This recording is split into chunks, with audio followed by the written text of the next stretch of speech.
Assalamualaikum warahmatullahi wabarakatuh.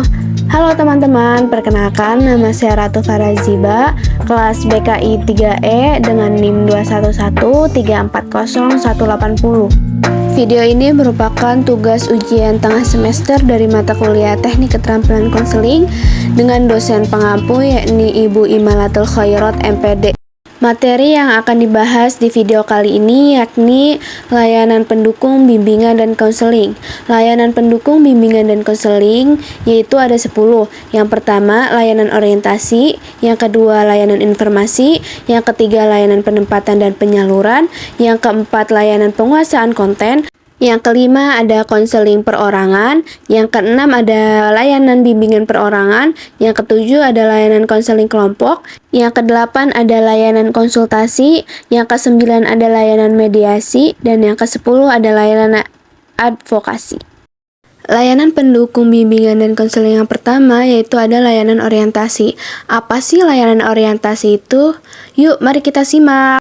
Nah, layanan orientasi yaitu layanan yang memberikan pemahaman bagi siswa atau peserta didik agar lebih mengenal lingkungan baru, termasuk lingkungan sekolah dan semua objek yang telah dipelajarinya, sekaligus mempermudah maupun memperlancar siswa dalam mengenal lingkungan baru. Layanan orientasi ini berjalan 2 kali per tahun, yaitu pada tiap awal semester. Nah, adapun tujuan layanan tersebut yaitu supaya para siswa bisa beradaptasi dengan lingkungan baru secara memadai. Misalnya pada layanan orientasi ini, para siswa atau peserta didik itu mampu mengenalkan lingkungan baru yang ada di sekitar sekolah, seperti bagaimana sarana dan prasarana yang ada di sekolah itu apakah layak untuk ditempati ataupun tidak. Dan para siswa atau peserta didik mampu mengenal ekstrakurikuler apa saja yang ada di sekolah tersebut. Yang kedua yaitu ada layanan informasi. Layanan informasi yaitu untuk membantu para siswa agar bisa menerima maupun memahami semua informasi, termasuk informasi diri, sosial, belajar, berkarir, bergaul, juga berpendidikan lanjutan. Pemberian layanan informasi yaitu untuk membantu supaya siswa bisa mempertimbangkan atau memutuskan suatu hal secara tepat tentang masalah pribadi, sosial, dan belajarnya, supaya siswa bisa mengembangkan seluruh bakat minatnya, juga potensi lainnya, dan untuk mengarahkan siswa agar tidak bingung lagi untuk memilih bakat dan minat yang ada dalam diri siswa. Nah, bagi konseli juga bisa memakai layanan informasi ini jika konseli dalam menghadapi masalahnya masih kekurangan informasi, misalkan menanyakan beberapa daerah yang mungkin terkait dengan masalahnya dan menanyakannya pada konselor. Layanan yang ketiga yaitu layanan penempatan dan penyaluran. Nah, pada layanan penempatan dan penyaluran ini, para siswa atau peserta didik atau konseli bisa mendapatkan penempatan juga penyaluran dalam kelas, kelompok belajar, program latihan, program studi, magang, kegiatan ekstrakurikuler sesuai bakat, potensi, minat, juga kondisi pribadi.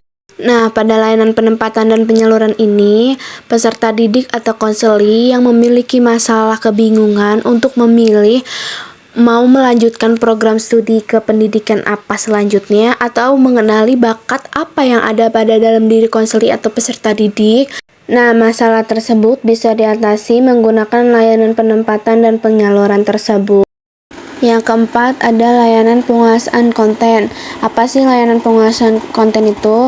Yaitu layanan yang sangat membantu siswa atau konseli dalam menguasai sebuah konten. Nah, konten itu merupakan suatu pemberian informasi melalui media sosial atau produk elektronik. Misalnya seperti Instagram, Facebook, YouTube, TikTok, dan lain-lainnya. Nah, layanan itu untuk membantu suatu kompetensi tertentu atau kebiasaan yang sangat bermanfaat, sehingga menjadi pribadi dengan kemampuan yang lebih baik di lingkungan sekolah, masyarakat, dan juga keluarga. Dalam layanan penguasaan konten ini juga, jika ada konseli atau peserta didik yang mempunyai kemampuan dalam bidang konten, misalkan membuat vlog atau membuat blog. Nah, dari membuat vlog itu muncullah karya-karya yang dituangkan melalui media sosial. Nah, layanan pengulasan konten ini juga termasuk untuk menemukan jalan keluar atas kebingungan peserta didik atau konseli untuk menemukan potensi atau bakat yang terpendam pada dalam dirinya. Yang kelima ada layanan konseling perorangan. Apa sih layanan konseling perorangan itu? Yaitu layanan yang memungkinkan peserta didik atau konseli itu memperoleh bimbingan langsung saat tatap muka atau per individu atau per orang dengan bantuan guru BK ataupun konselor untuk membicarakan dan mencari solusi masalah agar perkembangan peserta didik atau konselor itu lebih baik. Nah, misalnya permasalahan pada siswa yang sering bolos pada jam pelajaran. Nah, pada contoh tersebut kita bisa ambil bahwasannya masalah pada peserta didik yang malas belajar itu bisa diselesaikan dengan layanan konseling perorangan ini dengan cara kita mendiskusikan masalah tersebut antara konseli dan konselor. Dalam suatu masalah kan pasti ada sebab akibatnya. Nah, konselor itu wajib untuk mengetahui apa sebab yang dialami konseli itu dalam menghadapi masalahnya, yaitu sering bolos pada jam pelajarannya. Apa indikator menyebabkan masalah itu terjadi pada konseli? Yang keenam ada layanan bimbingan kelompok. Apa sih yang dimaksud layanan bimbingan kelompok itu? Yaitu layanan konseling yang membantu sejumlah siswa atau konseli secara bersama-sama lebih dari 2 orang ataupun lebih untuk memperoleh berbagai ilmu secara berkelompok yang berguna untuk menyesuaikan diri dalam suasana kelompok ataupun menerima secara terbuka persamaan dan perbedaan antar anggota kelompok. Contohnya seperti pada layanan bimbingan kelompok ini kan dapat dilakukan melalui dinamika kelompok yang dimana itu lebih dari 1 orang, dimana guru bimbingan dan konseling dapat memberikan sebuah kasus yang sedang tren di masyarakat untuk didiskusikan. Misalnya mengenai bullying, siswa dapat mendiskusikannya dan memaparkan hasil serta kesimpulan tentang pelajaran yang dapat diambil dari kasus tersebut. Nah, sehingga siswa atau konseling itu mendapatkan pembimbingan apa yang harus dilakukan dan apa yang tidak boleh dilakukan apabila menemukan hal serupa dalam kehidupan. Yang ketujuh ada layanan konseling kelompok.